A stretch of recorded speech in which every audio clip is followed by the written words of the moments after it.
উজানের ঢলে নদ নদীর পানি বাড়তে থাকায় কুড়িগ্রাম, গাইবান্ধা ও সিরাজগঞ্জে প্লাবিত হচ্ছে নতুন নতুন এলাকা। ব্রহ্মপুত্র, ধরলা ও দুধকুমারের পানি পৌঁছে বিপদসীমার ওপরে। কুড়িগ্রামের নাগেশ্বরী উপজেলার বামনডাঙ্গা ইউনিয়নে সড়ক ভেঙে 15টি গ্রাম প্লাবিত হয়েছে।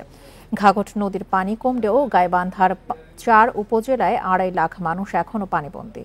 এদিকে সিরাজগঞ্জে যমুনা নদীর পানি আরও বেড়েছে। এর মধ্যে 5 উপজেলার পানিবন্দী লক্ষাধিক মানুষ। তলিয়ে গেছে 500 হেক্টর ফসলি জমি। তবে জামালপুরে লোকালয় থেকে পানি নামতে শুরু করলেও এখনো পানিবন্দী 1,20,000 মানুষ। এদিকে সিলেটে ধীর গতিতে নামছে পানি, তবে এখনো 214টি আশ্রয় কেন্দ্রে আছে প্রায় 9,000-এর বেশি মানুষ। এছাড়া বন্যার পানি নামার ধীর গতিতে বাড়ছে ভোগান্তি। এখনো সিলেটের 13টি উপজেলার 5.5 লাখ মানুষ পানিবন্দী। এখন জন্ম সনদ দিয়ে খোলো বিকাশ স্টুডেন্ট অ্যাকাউন্ট। নিজের বিকাশ নিজে কর।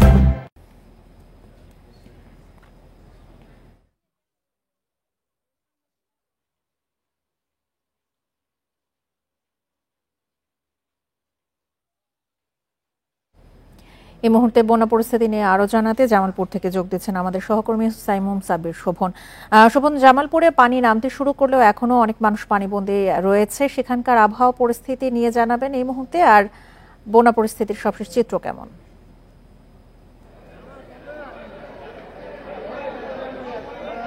দেখুন, জামালপুরে কিন্তু পানির দ্রুত গতিতে বাড়লেও কমছে কিন্তু ধীর গতিতে। আর এই ধীর গতিতে পানি কমার জন্য কিন্তু দুর্ভোগ বাড়ছে। আমি একটি বিষয় জানিয়ে রাখি, আজকে হচ্ছে এইচএসসি পরীক্ষা। তো জামালপুর জেলায় এবার 47টি কেন্দ্রে মোট 27,099 জন এইচএসসি পরীক্ষা দিচ্ছে।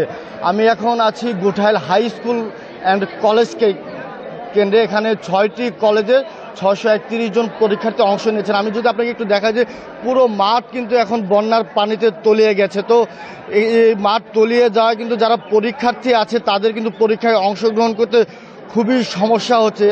আপনি দেখতে পাচ্ছেন যে এখানে আসলে বেঞ্চ ফেলে সেতুর মতো একটি রাস্তা তৈরি করা হয়েছে, যেখান দিয়ে পরীক্ষার্থী সহ পরীক্ষকেরা যাতায়াত করছেন। তো স্থানীয়রা যেটি বলছেন যে আসলে এই বন্যার সময় পরীক্ষাটি স্থগিত করলে ভালো হতো। তো আরেকটি বিষয় হচ্ছে যে পানি উন্নয়ন বোর্ড যেটি বলছে যে পানি আসলে দ্রুত গতিতে বাড়লেও পানি কমতে আরও কমপক্ষে সময় লাগবে 5 থেকে 7 দিন।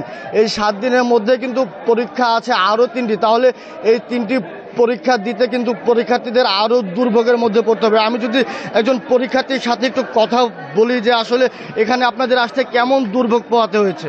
আসসালামু আলাইকুম, আমি এবার এইচএসসি পরীক্ষার্থী। তো আমি ইসলামপুর থেকে গুঠাইল হাই স্কুলে এসে পরীক্ষা দিচ্ছি। আর বর্তমান বন্যার অবস্থা খুবই ভয়াবহ। আর আমাদের এলাকায় কালকে সারা রাত কারেন্ট ছিল না, দিনেও কারেন্ট ছিল না, যার কারণে আমি পড়তে পারি নাই। আর ধন্যবাদ।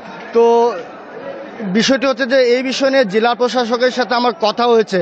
তিনি যেটি জানিয়েছেন যে কেন্দ্র সচিব এবং উপজেলা প্রশাসনের ক্লিয়ারেন্স পাওয়ার পরই তারা পরীক্ষা নিচ্ছেন। তো এখানে মূলত বিষয় হচ্ছে যে কেন্দ্রে আসার একটি বিষয় আছে, আর ভিন্নদিকে যে অনেক পরীক্ষার্থীর শোভন, আমরা আশা করছি এই বন্যা পরিস্থিতির দ্রুত সমাধান হোক।